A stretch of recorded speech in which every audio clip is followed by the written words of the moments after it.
our stated theme about finding your spiritual path has to be amended a little bit, because what we're really talking about is just how to find what everyone is looking for.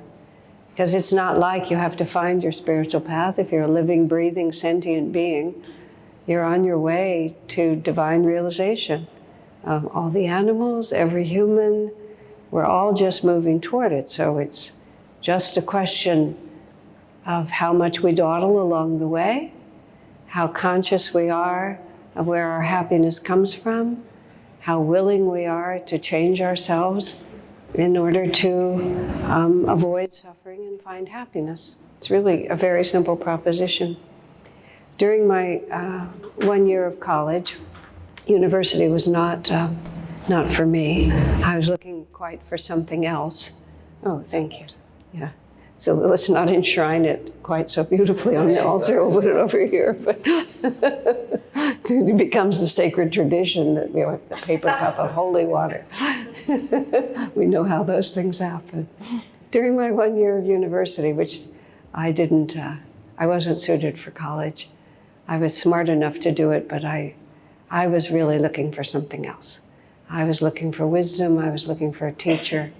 I met a lot of wonderful people and professors, but I didn't meet a spiritual teacher until afterwards. But the 1 year that I was there living in a dormitory with other women, it was my first experience of boarding school. In the US, where I grew up, we don't go away to school as readily as you do in some other countries. And I was 18, and I think I was just born with a certain avidness toward truth that I realized not everyone had. One of the things that I really learned about life when I was in that college dormitory was that everybody wanted to be happy, nobody wanted to suffer, but very few people were willing to put out an effort to change themselves in such a way that happiness would increase and suffering would decrease. Everyone wanted to remain, not everyone, but many, wanted to remain exactly as they were. They just wanted the world to rearrange itself around them so that their desires and their idea of what they wanted would also be fulfilled. Now, of course, at 18, you're still just hoping. And all of us get out into life and things begin to happen. I see we're of a mixed age here, so I'm going to talk to my peers when I say this. Because I've been part of the Ananda community since I was 22, which is now more than 50 years. You can do the math, it's obvious. And so I know families for several generations. I'm friends with the parents, I'm friends with the next generation, even sometimes with their children, because I've been in one big, extended, universal, global spiritual family. Often it puts me in a somewhat difficult position, because the parents will tell me what they think their children are doing, and then the children will tell me what they're actually doing. And then I have to try to find some way to bridge the difference between these things. Most entertaining to me was when I was in India, there was a woman executive who worked for a German company. And she had built up her whole department. She was very, very successful at what she did. And then sometimes she would take all of her Indian employees to Europe. And these were people, this is a very interesting world we live in now, because the mores of life, some of them really to great despair, and some of them progressively have really changed. So she was talking to me about when she would take her 30-something employees to Europe, they would live like Europeans for like 2 weeks, and then they would all come back to India, and everyone would pretend nothing had happened. They would just go back to their more traditional Indian ways. And then she's telling about her own children. And she's absolutely certain her children are just going to follow in her footsteps without the slightest aberration. I sort of, in a sweet way, said, really? Because the world we live in is just so unpredictable right now. Just yesterday, A family member of our host here was talking to us about artificial intelligence. Now, for the last 36 years, I've lived in Silicon Valley. Ananda has a community in the city of Palo Alto that I have been part of, and I've lived there. It's an urban community. We've actually converted an apartment complex into a community, because apartment complexes are natural communities. You're all just right there together. So it's been an absolutely wonderful experience for us. We don't own it, unfortunately. We've leased it all these years, but nonetheless, we've had a wonderful time with this. So I'm right in the center of all of this technological change. Not me personally, believe me, but I'm surrounded by it, the people I know. So someone's talking to us about artificial intelligence and about how it just can do so many things that human beings can do, and better.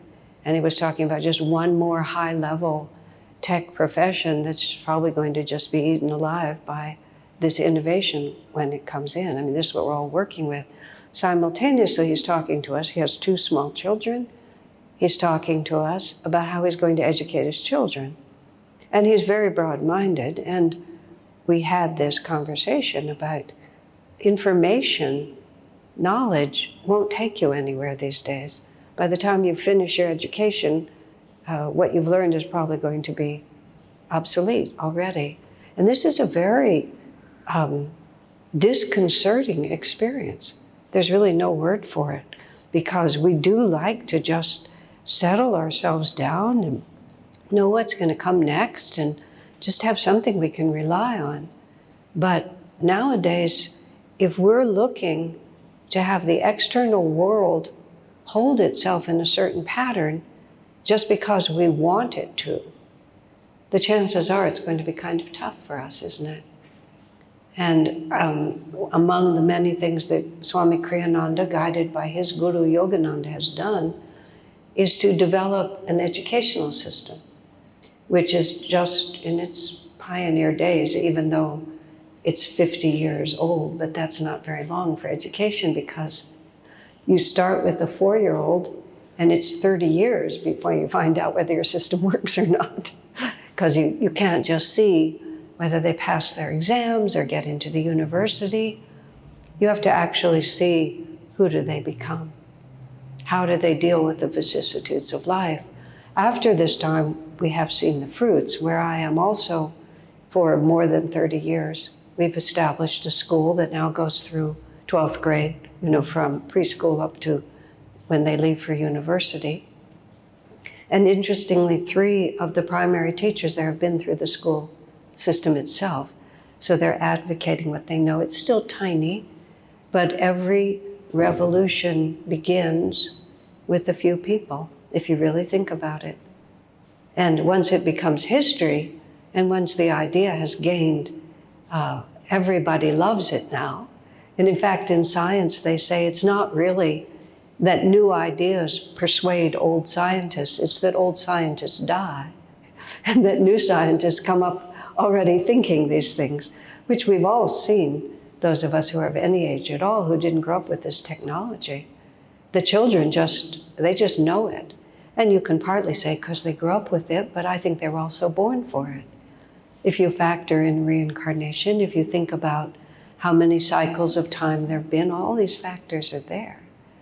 So all I'm saying is, and so my friend and I yesterday were talking, that what you have to teach children is you have to teach children how to learn, because that's what life is going to be about, is constantly learning and relearning, to have confidence in themselves, to be adventurous in the things they're willing to try, to understand that I am not a fixed entity. I can change to meet my circumstances, and that above all, and above all things, happiness is within. The motto of Ananda is quite simply, joy is within you. And it's just a few words, joy is within you. But if we really knew that, think how differently we would live. I was starting to tell you of a conversation I had with one of my, Swami Kriyananda was 22 years older than me. And he always remained 22 years older. It stays like that. When I met him, he was exactly twice as old as me, which I thought was somehow very nice. And I knew his parents. He's an American, and his parents lived near where the community was, and I met them. And I remember on his mother's, I think it was about her 80th birthday, probably at that point, if I have the proportions right. And I congratulated her, and she took my hands in a very loving way. And she said, I have to warn you, if you keep on like you're keeping on, you're going to end up just like me. Which is, of course, now I'm of an age. And she used to call me her young friend, which I thought was so adorable. But this is a story about one of my young friends. You know, for those of us who've lived a few years, we realize that everything just rolls along. But I forget how old people are, you know, because we're just souls. What difference does it make? Referring again to Swamiji and his age in relation to mine. I was 24 when I actually came to live in the ashram. And very soon after I began to live there, I began to work closely with him. I became his, we called it secretary then, but the actual word for it is personal assistant because it was much more extensive than that. I did that for 4 or 5 years, and then he moved me on to other things and others took my place. But I always worked in very close association with Swamiji. I traveled with him, he stayed in my home. I lived next door to him for many years. And because of email and the telephone, you could just be in touch all the time, because he ended up living in Europe and living in India, America. We were always all over. But I grew up and I became 44. It's a little bit in the rearview mirror now, but I was 44 and I was working with people who were 24 and 25. And as I would be associated with them, and I was in a leadership position where often I had the necessity of trying to encourage them in certain directions that they were perhaps less inclined to go. But it was, you know, there was always that dynamic. And Ananda has always attracted, Swami Kriyananda has always attracted very strong-minded people. And I'll come back to this theme, very self-motivated. And I was certainly one of them. I was a very school-smart person, even though I didn't like university. And I've always had, the actual word for it is too much faith in my own ideas. As one of my friends said to me very helpfully, Asha, you're not right as often as you think you are, which I very much appreciated. And I keep as a mantra in the back of my mind when I'm meeting resistance. Nonetheless, I've always been very confident in myself, and I would express myself with a lot of energy. And Swamiji had the rather challenging task of moving me from delusion to less delusion. I won't say all the way to enlightenment, but at least to less delusion. He had a certain way when I would make pronouncements, because he never directly contradicted, he was too skillful. But there would just be a certain silence, and you would hear your own idea just kind of echoing in the room, and it didn't look as smart to you as it did when you started it. It would just sit there, the vibration itself would teach. So I was talking to this young man, and I said, I was just talking about some difficulty that someone was facing. Let's see, what was, it was just about the things that you have to go through when you're younger. And I said, well, thank God, at least we're not 25 anymore. And he looked at me for a moment and he said, well, technically I'm 26, so you're right. But I still think I don't think what you said fits. And spontaneously, out of pure compassion, I just said, oh, you poor sap, it's all in front of you. Just like that. Which has sort of become a joke between us. Oh, you poor sap, it's all in front of you. So when I have been in that position, I remembered that in all the years I was with Swami, all the years, when he was always 22 years older than me, not one time did he refer to my age, not once, or to my inexperience, or to my callow youth, just never. And I felt the temptation, in working with others. You just want to say, I have more experience than you, or whatever you want to say. I never did because of the way he treated me. So I saw Swamiji sometime later when this had really come clear to me. Thank you, sir, I said. In all the years I've known you, you've never referred to my youth, or my youth particularly. And he just looked at me. When you associate with someone whose consciousness vibrates differently as these elevated souls do, you just begin to get a feeling for things. And often it would be his silences that would talk. And he accepted what I said, but I could feel in the vibration that there was something hadn't connected. So I have learned finally to just wait and see what's next. I don't try to fill that space anymore. And I said, I appreciate you never referred to it. He said, I never noticed. He said, I never think of anyone according to their physical age. He said, we're all souls that have been on this journey many times, that have lived and died and lived and died. So what makes you, particularly this age? A little girl in our school, he came to visit our school, and this was a child about 7 or 8. Swamiji he must have been in his 70s at that point, and he was white-haired, and he looked his age. He had youthful spirit, but his physical body. But she could tell, as children can tell, that he was sort of who he seemed to be and sort of wasn't. She just couldn't. And she kept walking up to him, and she got closer and closer, just sort of studying him like this. And finally, staring at him with a great deal of chutzpah, she was a good kid. She said, how old are you anyway? Just like that. And he said, well, I'll put it to you like this, very calmly. I'll put it to you like this. He said, when I was a little boy, you were an old woman. She kind of did the math on that for a minute, and she got it. And so she was very satisfied, and she went away. And on another context, just because I'm in this story here, there was a very unfortunate situation in our community, and a married couple separated after about 6 or 7 years. And we were just talking, a group of us with Swamiji around the dinner table, and as it happened, I had been shopping with the woman, some months previously. And I can't remember whether she was looking for a present for her husband or what it was, but I pulled out this shirt. I said, oh, this would look wonderful on your husband. It's just the color of his eyes. She said, oh, is it? She didn't know what color his eyes were. That was at least how she responded. She couldn't tell that this beautiful teal shirt was the perfect color of his eyes. And so I just said this at the table as if it was self-evident, and several other people, said yes. It's just, obviously they weren't as close as they could have been. And then again, that silence was in the room. Just, there was the silence sitting there. I could feel Swami's energy. He said, I never know what color people's eyes are. He said, I never look at their eyes.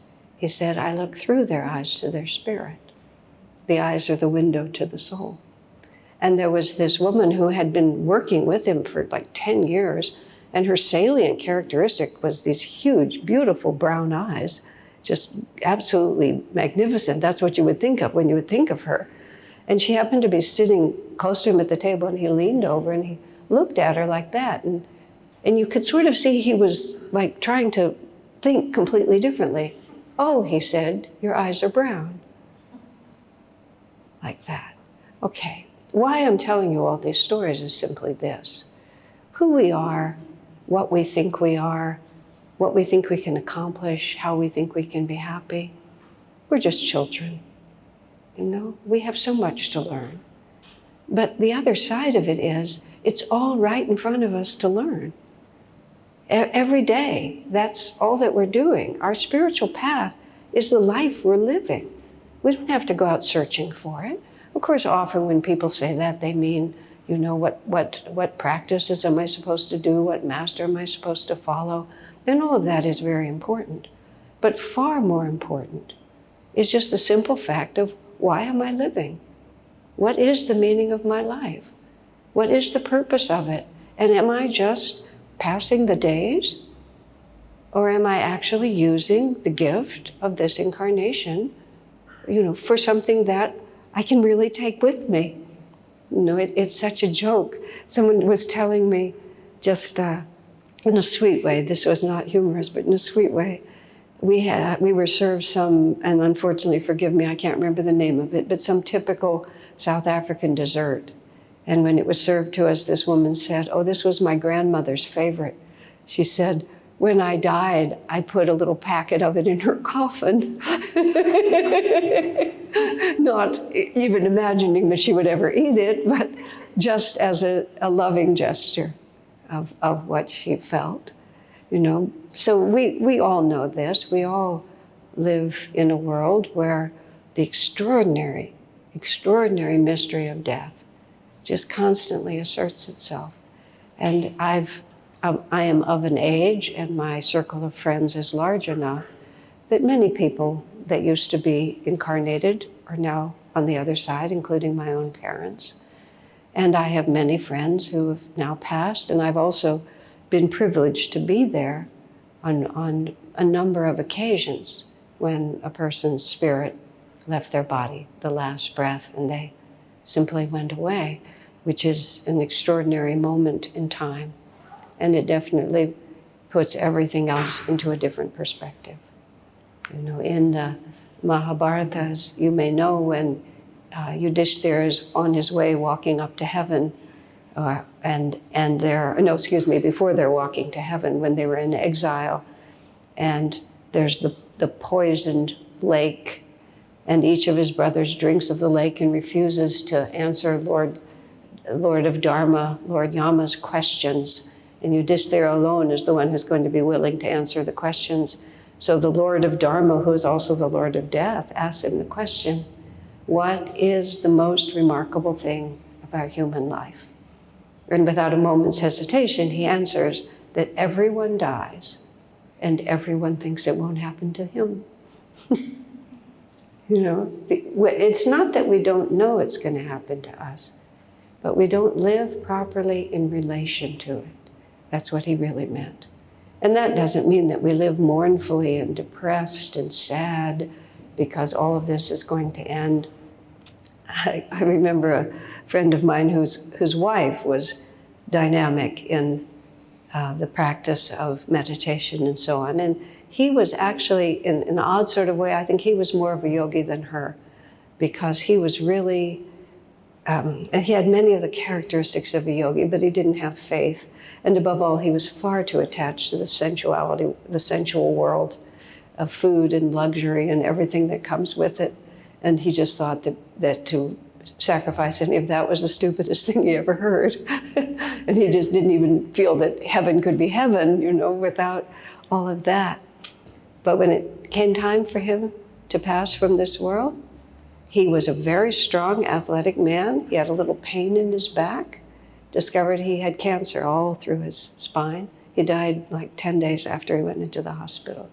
Died with perfect freedom. You know, as he put it, I've had a good run. You know, I have no regrets. I lived the way I was supposed to live. So in many ways, I would have to say he was more deeply on the spiritual path than other people I've known who are clinging and are afraid. And he was authentically himself. And he did it with willpower, and he did it with power, and he was a good man. He was just not a renunciate by any stretch of the imagination. But what the point that I'm wanting to carry here is when our physical body passes away, and this is again what I've seen because I've been there, it's the most amazing thing, because if you're in a vigil, a deathbed vigil, which is an extraordinary experience, and especially if a person is fading slowly. I mean, this may be something that some of you know and some of you will know at some point. If a person is fading slowly or even losing consciousness, they become their breath. You know, when you practice yoga also, see, this is also interesting. When you practice yoga and meditation, pranayama, you get involved, or you get very involved in the breath, because the breath is the determining factor in life. The baby is born. The baby may look absolutely perfect, but nobody is at peace until that baby breathes, because the body can be perfect. And then the baby inhales because they're outside of the womb and they can't be supported by the mother's breathing. Baby has to take its first breath. Often, almost always, the baby begins to cry at that point. And they have lots of medical explanations. Yogananda says the reason the baby cries is because they've taken in a physical breath and they realize, oh my, here I am again. And I have a little mantra that I use to help me ease my own guilt and despair when I make mistakes. It seemed like a good idea at the time. Otherwise, I wouldn't have done it. So I always think when that baby breathes in and realizes it's here, the decision to reincarnate seemed like a good idea at the time, but now I am. And of course, astrologically, if you're actually going to be getting a horoscope done, the intake of that first breath is actually the beginning of the incarnation. Because what's so amazing, you see, and often it's, decades and decades later, the end of the incarnation is an exhalation.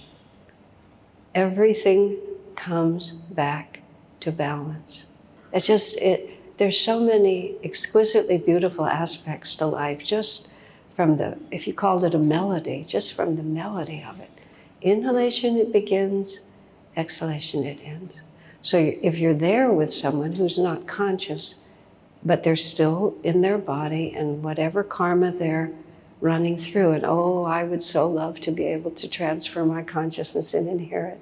The closest I ever came was this one woman who was dying of cancer, and toward the end we were sitting looking out the window at a perfectly plain sky, and she started telling me about the lavender and the blue and the magenta, and I just pretended I could see it because I so wanted to, but she was crossing over and looking at something else. She was sure it was in the physical sky, but it wasn't.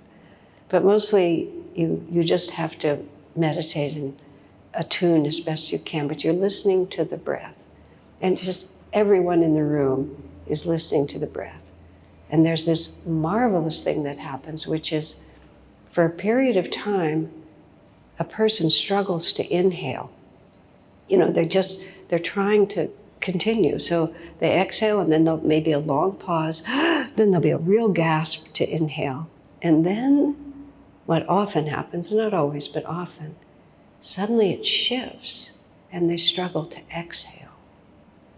And if you're ever in such a position, at that point you have to call everyone to the bedside because they're about to leave. They're just like, now, first I'm trying to stay in, now I'm trying to get out. And then there'll just be often there'll be a long exhalation, then there'll be a big gap, one more gasping breath. And the inhalations become shorter and the exhalations become longer. It's just so beautiful. But as soon as the breath stops, the point of focus, which was that physical body, it just loses all its magnetism. Even though the body is exactly the same. But all of a sudden you realize that the only magnetism it had was not for the face and the hair and all of this. The magnetism it had is because the spirit, the consciousness was in there. And then according to all the death and return stories that we've heard now, which just proliferate in books and the internet and on television and everything, you just keep going.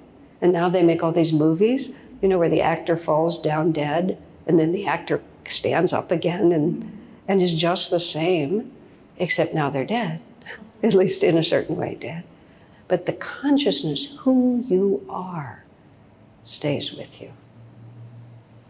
And so somehow we need to build a life, and if God is ever gracious enough, maybe even someday a society, which is based on the fact that all we ever have is our consciousness.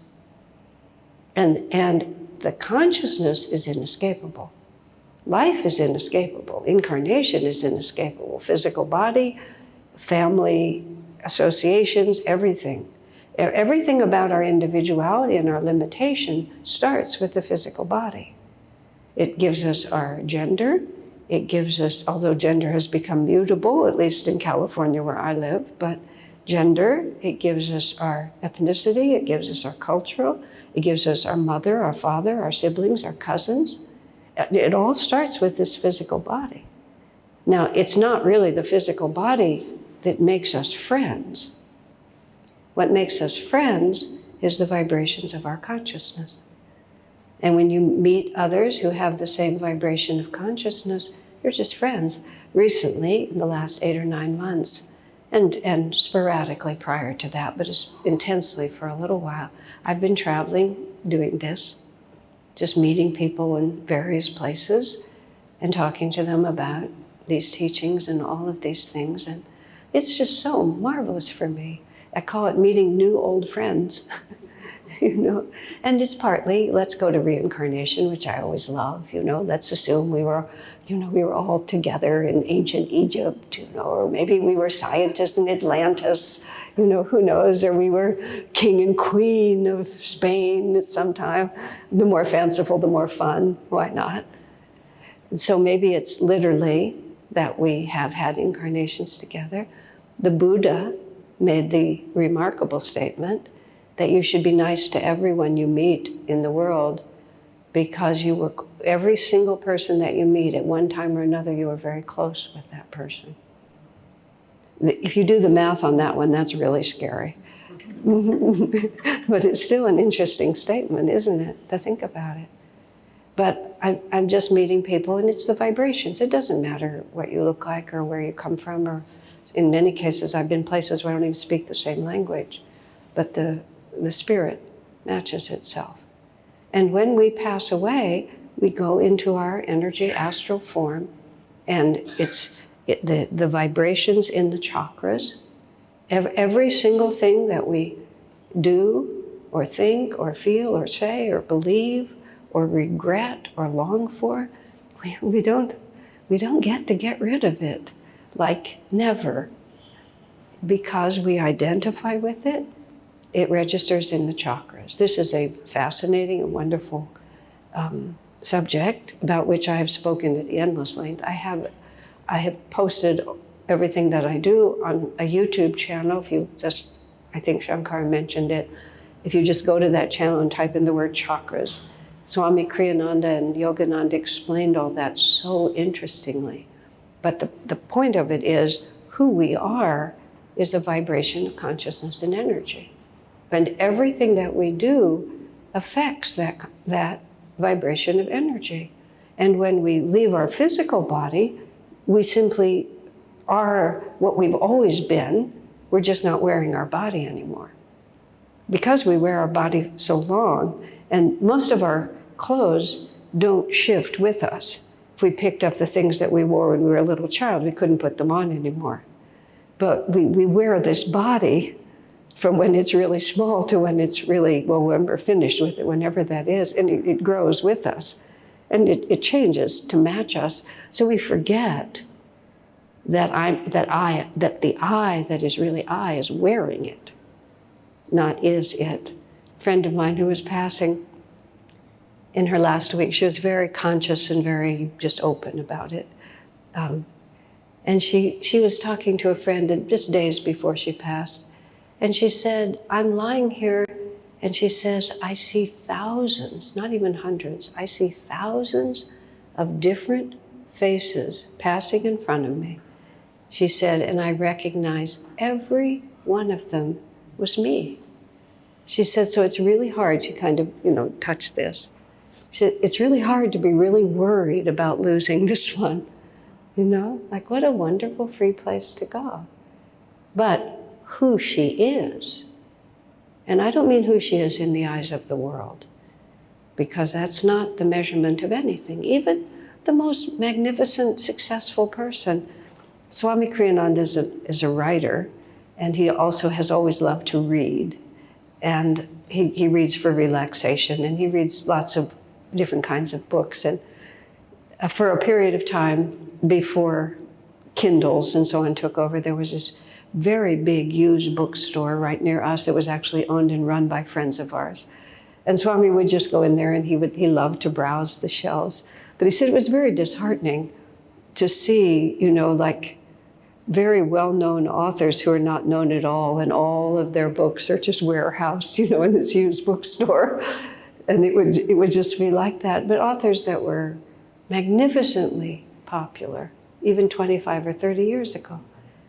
You say it to one of your young friends, and they don't know anything, never heard of such a person. But how could you not? Now, Yogananda gave a marvelous definition of humility. We sometimes think of humility as self-abnegation. I just have to put myself down. I have to say I'm nothing. To have to say I have no talent, no worth. He said, true humility is self-honesty. That we just see ourselves as we actually are. And what people call egotism, is just having a false idea of self. Okay, so self-honesty is, if I'm a very good writer, if I'm a superb musician, if I'm a world-class athlete, well, I am. I just am. To say that I'm not is untruthful. And if I've worked hard to become that, and everyone who's successful has worked hard in this life or a previous one, to say, I am. That's just what I am. And then you balance it by saying, but in 100 years, who will know? And if I'm the best on earth, how many inhabited planets are there, perhaps, in God's creation? And who will care? But nonetheless, this is who I am. I can claim this. I can say it just simply and honestly. But what gives us humility is we see it in proportion to the greater whole. And that's the spiritual path. That is 100% of the spiritual path. Yes, you should have a practice. Yes, if you can, you should have a master. You should have a satsang group. You should have devotion. All of these things, they're extraordinary gifts in this whole project. But the whole point is to live in truth, to live in what is true. What is the nature of life? What causes suffering? What brings happiness? Who am I? And who will I be when I take my last breath? Very oddly for me, even though I didn't experience any death until I was maybe 40 or 50, maybe I was 50 before I did. But I remember when I was 18, this was, I know I had just started, I was just awakening. I grew up in Texas and in California in the USA. And at the time I'm speaking of, when I was 18 or so, it was the mid-60s. By that time I was in California and I was in San Francisco, where there were more Indian gurus than there were in India at that point, because all the interest in it was in the San Francisco area. And so it was just sort of, it was a big scene, let's just put it that way. And I was just beginning to realize that there was a way to understand life that made sense to me. And by then I had dropped out of university and I just didn't know what I was going to do. But God is merciful. Like about a week after I dropped out of university, I was handed a book by Swami Vivekananda. And as soon as that book, I opened it up and that was that. Oh, somebody knows. Somebody's talking about what I care about. And somewhere at that point, I had this experience, and one thinks of it like I was up all night, but I don't know if I really was, but it was a through the night kind of experience. And I was projecting myself to my own deathbed. What's very interesting is I'd never known anybody who died at that point, what to speak of actually being, as I have been since, next to somebody when they died. But the picture that I had in my head when I was 18 is exactly how I saw it play out, have seen it play out since then. And I think the feeling I had was, the feeling that other people have too. But what it was this. And I was very school smart. And if you're school smart, everybody thinks you can do anything. I was very unimpressed with being school smart. That was a bit of the dilemma in my life at that time, is that it didn't mean anything to me and it meant so much to everyone else. I just didn't know what to do with that. But I realized that no matter what I accomplished, no matter how many people loved me, at that time I planned to have lots of children, although I changed my mind on that one. No matter how many children I had, grandchildren, great-grandchildren, the whole picture, there would be the moment when it would just be me. Because that's what death is. It would just be me. And the only thing I would have was what my consciousness was at that point. And what my consciousness was going to be at that point, I'd learned already from Swami Vivekananda. Who you are today is the result of what you did yesterday. Who you are tomorrow is the result of what you're doing today. Law of karma, simply explained, cause and effect in human life. And I'm 18 years old, I'm projecting that I'm going to live decades longer. And I could just see that every decision I made from that moment when I woke up to that fact was important. That there was nothing that was unimportant. And it wasn't important because it was going to make me a doctor, a lawyer, a college professor, any of the things that the people around me thought I was going to be. It would be important because of who I became. What kind of a heart have I made over the course of this lifetime? And you don't have to have any formal spiritual context to be on the spiritual path, because the spiritual path is coming into right relationship with what causes suffering, what brings happiness, what is lastingly, eternally real, and quite simply, who am I? Am I all these things that I do? Or am I how much I love, how much I serve, how much I'm afraid, how much trust I have? All of these things, this is all that really matters. And in fact, that's all we ever experience. It's just a mistake to think that anybody, anywhere, who has something that you don't have is living anywhere but inside their own consciousness. You know, how many rich and famous people end up being drug addicts or suicides? Because it just doesn't come from there. And when we pass away, as all these wonderful death and return stories tell us, they call them near death, but death and return, because they die. And the angels of light, or Jesus, or Krishna, or whoever, however you think of that light, it takes the form that you want. One of my favorite stories, this American man, who grew up in the Christian church in the south of the United States, which is pretty fundamental. But Jesus came to him, and he had this accent, and he called him the Savior, like that, the Savior. And all the Savior said to him was, "How much have you loved?"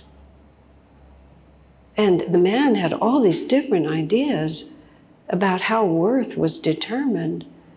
And he kept trying to sort of assert all these other ideas. And he said, Jesus could see exactly what he was doing. And he said, the Savior was amused, is how he put it. Jesus thought it was cute that he was trying to change the subject. But he said that the thought just kept coming, how much have you loved?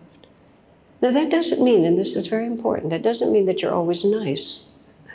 Jesus didn't ask, how nice have you been? Because sometimes love is powerful. Love is the greatest power in the universe.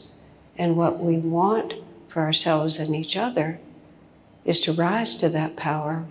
You know, there's a very interesting thought, and I'll close with this before we have a little more music. It's very hard to see other people suffer. I think seeing the people you love suffer is worse than suffering for yourself. I have a lot of willpower and a lot of energy, a lot of creativity, and I used to interfere in people's lives in a way that wasn't wholesome, even though it looked like I was being a good person. I learned it most dramatically when my parents were in the last years of their lives, and I decided I would take over and run their lives. You can imagine that didn't go over very well. I just had this, you know, it needed to be this way, it needed to be that way. My mother had Parkinson's, which is a pretty horrific thing. And I was just running their life, and they weren't liking it. And I finally realized that I wasn't doing that out of love for them. I was doing that for my convenience, because their way of running their life was less convenient for me than my way of running their life. And I also realized that I was panicked on some level. You were doing it for your convenience. Say again? You were doing it for your convenience. I was doing it for my convenience. Exactly. Because go ahead. Out of love. Out of love. Yes. But I was doing it out of fear. See, this is what's so important. I was doing it out of fear. If I didn't organize their life in the way I wanted to organize it, something might happen that I would then have to deal with, and it would be less convenient. I'm using the word convenient, but it'd be harder for me to deal with it because they had slipped out of my little track, right? But several things happened that I began to realize, which is, the first thing that came to me was, but this is their karma. You know, my parents, they were in their 80s. They'd lived a very reasonable, well-organized, successful in their own terms life. And this was simply the next stage for them. It was the absolute result of everything they'd done until that point. And I was trying to short-circuit that necessary lesson for them. Okay, now I'm not talking about they weren't homeless on the street. I was just, you know, just more other things like that. Let me just get a thought for a minute here. And then I began to realize that I was not afraid of my own karma. Karma, I just mean the next natural thing that has to happen because this is where I am and this is what I need to learn. I'd lived enough by that point that I wasn't afraid of my own karma. I didn't look forward to hard things happening. I didn't go out and seek hard things, but I wasn't afraid. Because if it came to me, it was going to be a necessary lesson that would ultimately give me something I wanted more than convenience and pleasure and ease. I wanted the truth. I wanted the truth about myself, and I wanted freedom. But I was very afraid to let my parents face their karma. And I realized something very subtle, and I realized why they were so annoyed with me. It was extremely insulting. It's like, you can't run your life. I know what you need. And it was so disrespectful. And I realized that I'd been doing that with a lot of people in my life. And you know, I'm not a bad person, and so it wasn't like it was horrible, but it was subtle. But your chakras are not fooled, and God is not fooled. What is really motivating you is the vibration that you're moving in. And of course, yes, it was a mixture, but the fear was bigger than the love. Because the love lacked faith in them and lacked faith in God. So now I think to myself, I mean, I try to do this, I'm not perfect in it. I think, and of course, let me just finish. As soon as I started trying to facilitate what they were trying to do, all of a sudden we got along great. Because, but nonetheless, I was not at peace with their suffering. It wasn't like I was indifferent. So this became my prayer. Divine Mother, whatever you're trying to teach them, help them to learn it. And then sometimes I would pray, give them the receptivity, the humility, the wisdom to learn what this is trying to teach them. And then sometimes I would add, and make it soon. You know, how about like hurrying up the process? So now I ask myself, when I panic, when I see someone suffering, whether it's a stranger or someone close to me, would I actually want them not to learn what they need to learn to be free? Am I going to let my fear of them having to learn prevent them from learning what they have to learn? And is that really what I want for them? You see how complicated it is? This is the spiritual path, though. If I believe in God, if I believe in karma, if I trust that we're all on a journey into the light, am I living according to that or not? And it's not so easy. You can't just affirm it and make it so, because you have to be honest. But that's our job. Everybody's wanting to know what my purpose in life is. That's our purpose. That's our purpose, is to just understand, to love, and to be unafraid. So, And say pardon me? to love and to. You said to love and to. And to be unafraid. Unafraid. St. John in the Bible, perfect love casts out all fear. I heard it from Vivekananda first. It was many years before I realized it came from the New Testament, which was a pleasant little circle for me. But perfect love casts out all fear. I've lived on that for 60 years now almost. And it's enough. Now, how you do that? Oh yes, that's the whole project, isn't it? But at least we can be working in the right direction. Yogananda died in 1952 in Los Angeles. I was born in 1947.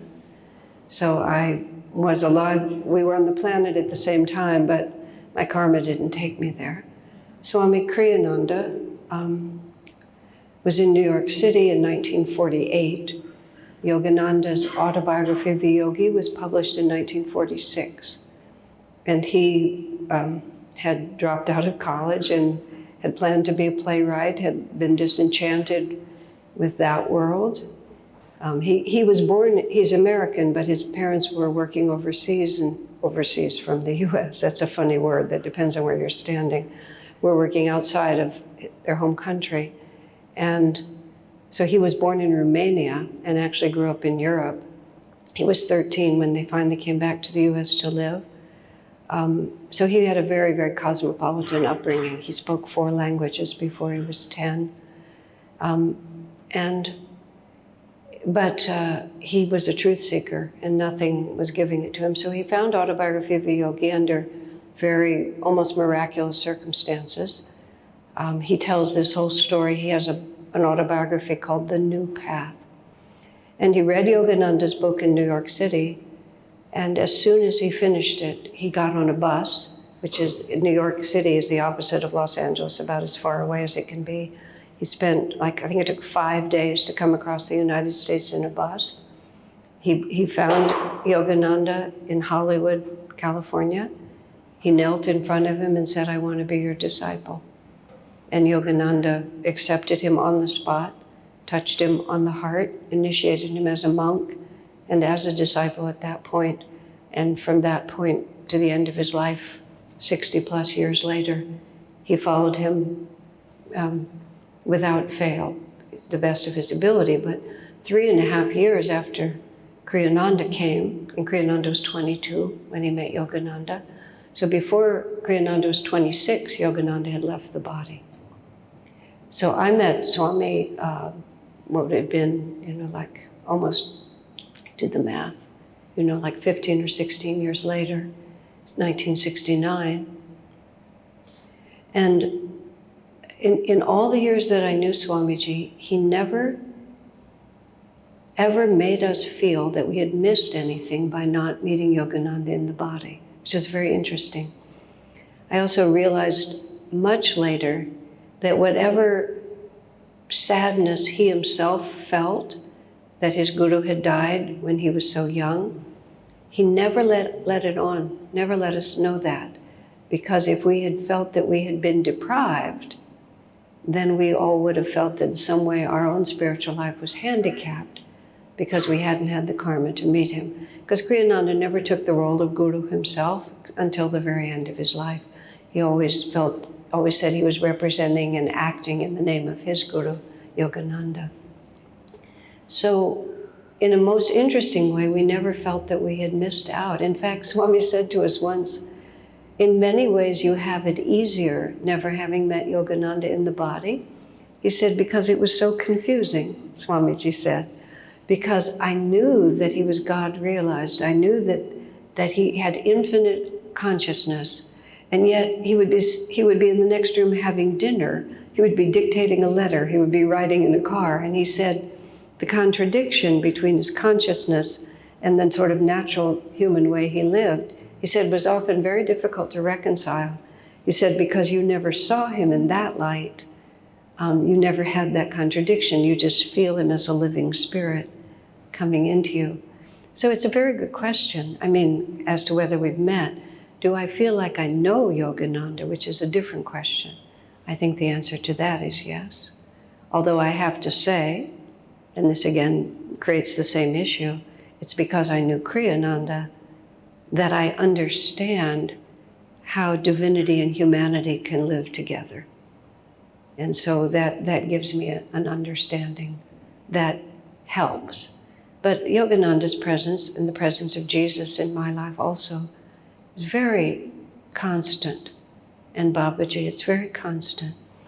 Someone asked one of Yogananda's direct disciples, a monk. No, actually he wasn't a direct disciple.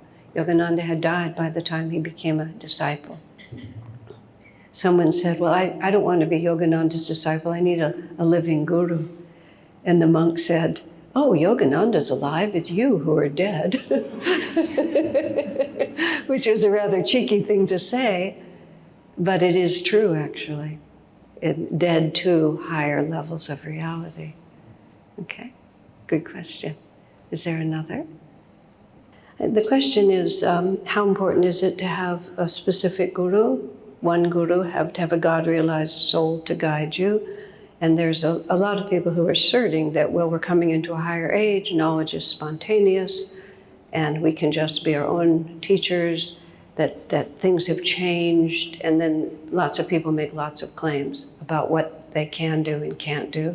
Very real dilemma that we're facing. Social media makes it possible for you to know about everything that's going on, and for also people to present to you a picture of who they are that is not necessarily so easy to follow. And everybody who praises someone also, let me phrase it different, anybody who gets praised also attracts a lot of people who will say that they're a fraud, so it's not an easy time. So let me answer these questions collectively.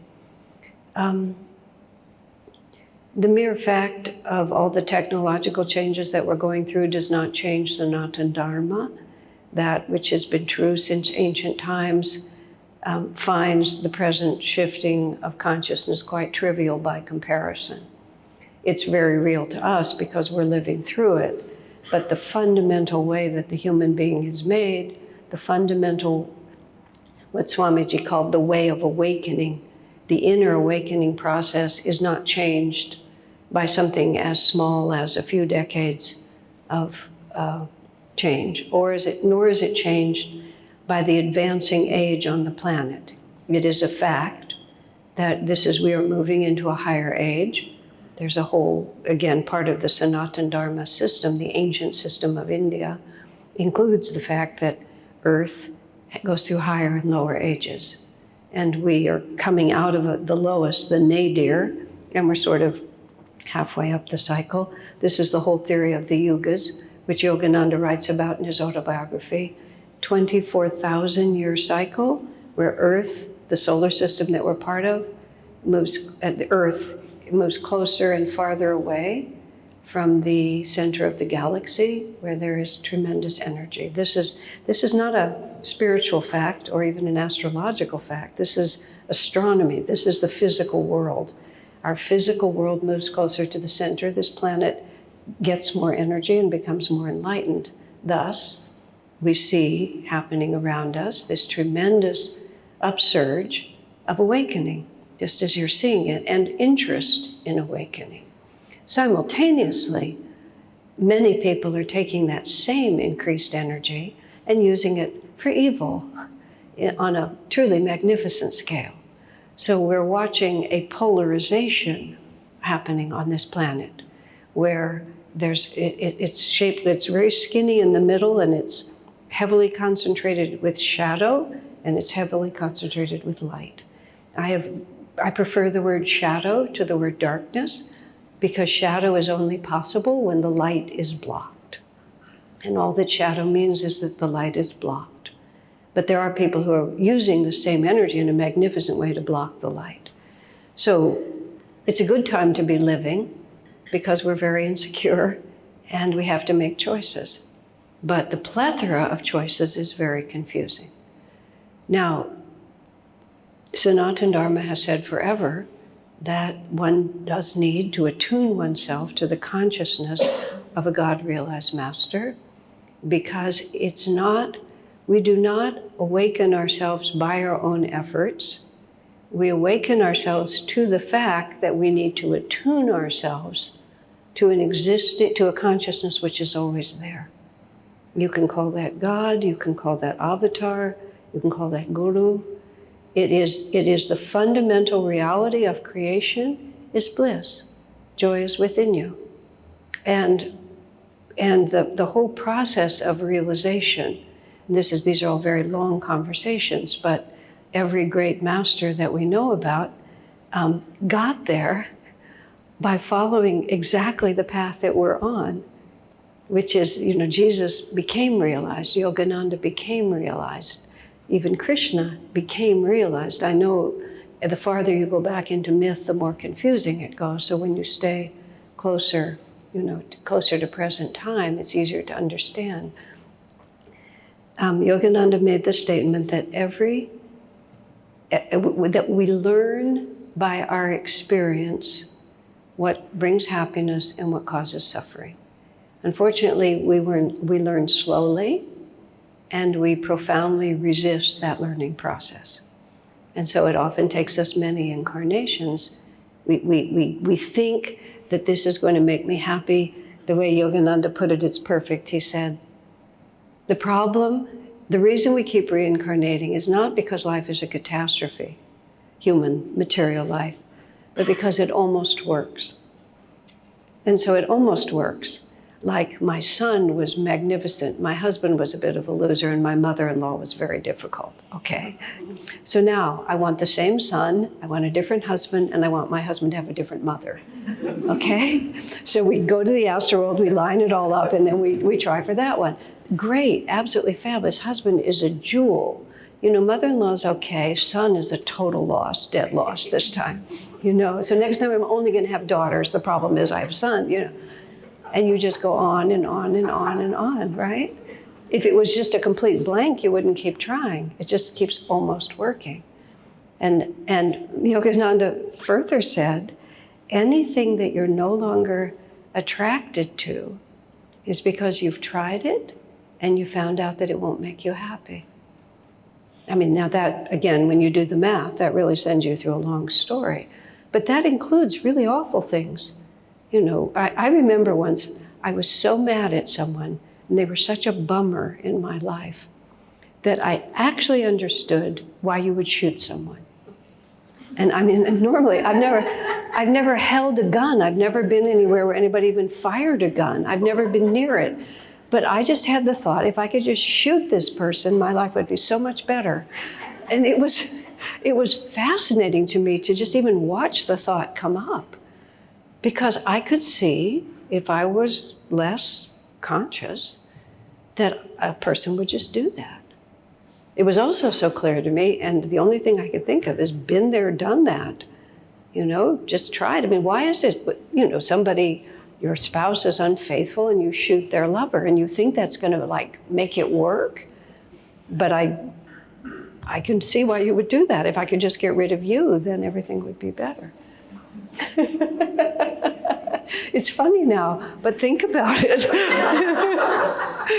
But a lot of times we have impulses we don't follow, but nonetheless, you can feel how that energy could build. Someone with less control would follow it, whatever it might be, to steal, anyway, you get the picture. But the master says it's because we've tried it and we've learned. That means that every soul that's become self-realized has been exactly where you're standing.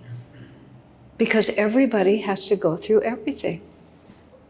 I mean, isn't that wild? What that has made me, and I hope it can make you, is very relaxed. you know, like, Guru's not going to be upset with me. He's just going to say, oh yeah, I remember. Yeah, that was a tough one. Or, you know, and then they'll say, try this, try that. It can work for you.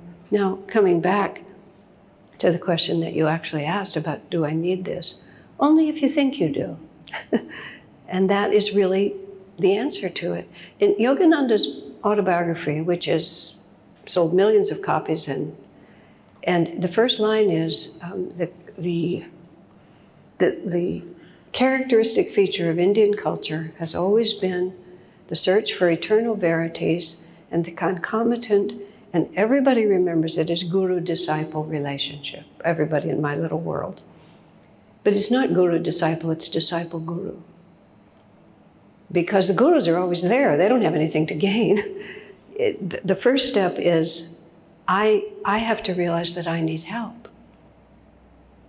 And until you realize that you need help, they can't help you. They'll never interfere.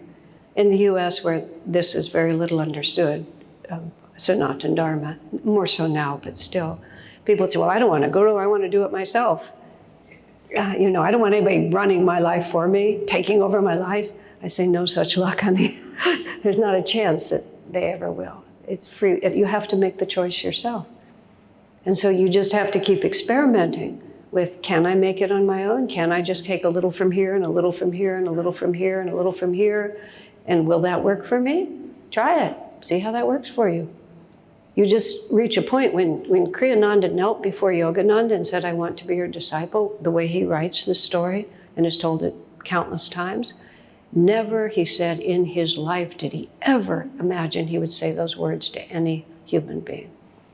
It just never. But when he read Autobiography Yogi and he felt the consciousness that was there, he didn't even know there was such a thing as a guru until he read that book.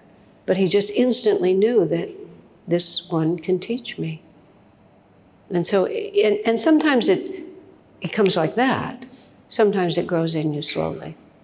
You have experiences and gradually you figure it out.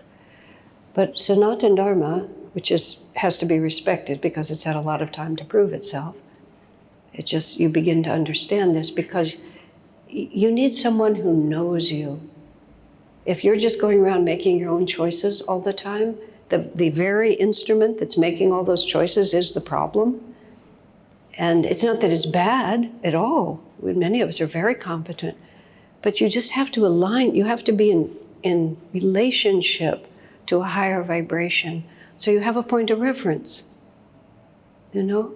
In the Indian music, and when they improvise and sing, and the tabla and the voice and the instruments, and all in the background, the tambour is just constantly just playing those same notes over and over again. And everything happens in relation to those notes. What happens as you immerse yourself in this is the presence of the teacher, the presence of the master, is the note to which you attune. Attuning is exactly right. It's playing the note that I'm trying to play. And because it's always there, I can tell whether I'm in or out of it. If it wasn't for that, if I was just using my own mind, I would just be making it up with what I already know. See, they're taking us to a place that we don't yet know. Step by step, and I speak from this 50 years now, I didn't know where this was going when I started. I crossed my fingers and hoped that it would take me for the rest of my life, but I didn't know. But just the more I have immersed myself in it, the more finely attuned I've come to it. I realized I had no idea. Intuitively I did, but not actually, just step by step. And now it just goes out in front of me like, a long ways. That's the fun of it. Does that answer that question? One last thing, which is very important. It's very hard for us to judge, is this a true master? What kind of consciousness does he have? Is he really realized? Does he have karma? Is he just a Jivan Mukta? Is he an avatar? How do I know? So one of the ways you can tell what a path is by looking at those people who follow it. And not just everybody who's just walked in off the street, but people who've been doing it for a long time. And ask yourself, do I want to be like them? Because it's in them that it's easier to be able to tell, like what the master is, because all of Krishna's soldiers look like Krishna. And so you see the characteristics of what Yogananda's path was, or Kriyananda's teaching is, from seeing those people who follow it. And every ashram that you go to has a different vibration, because all those soldiers look like they're Krishna, you know? So that's a very important part of it, is to meet people. That's why we're here. I mean, because personal contact is really important. I'm not trying to recruit you, but naturally I think this is a good path, but that's not why I'm here. I'm just here because Swami told me to be here, you know? So, but it's so that we can see each other and feel each other's energy and move forward together, row on it together. Swamiji talked about the way of awakening and the way of belief.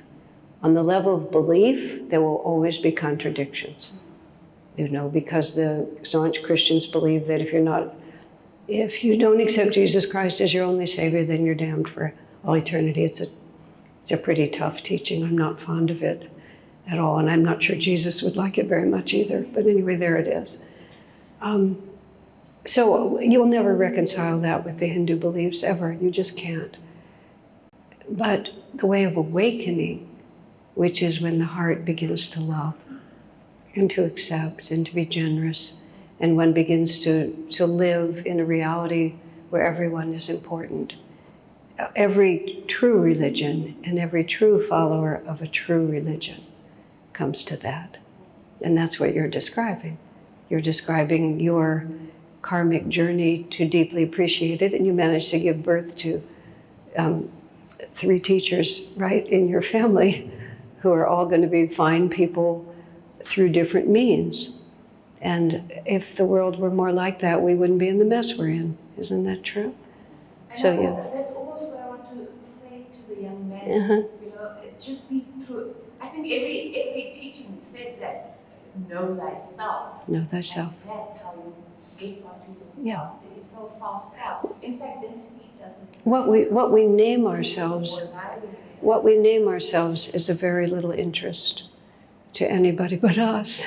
Yeah. It's who we are that truly matters. And I think if that isn't a closing line, I think that's the closing line. Just to be ourselves. All right, my friends, thank you so much for sharing the evening with me. God bless you.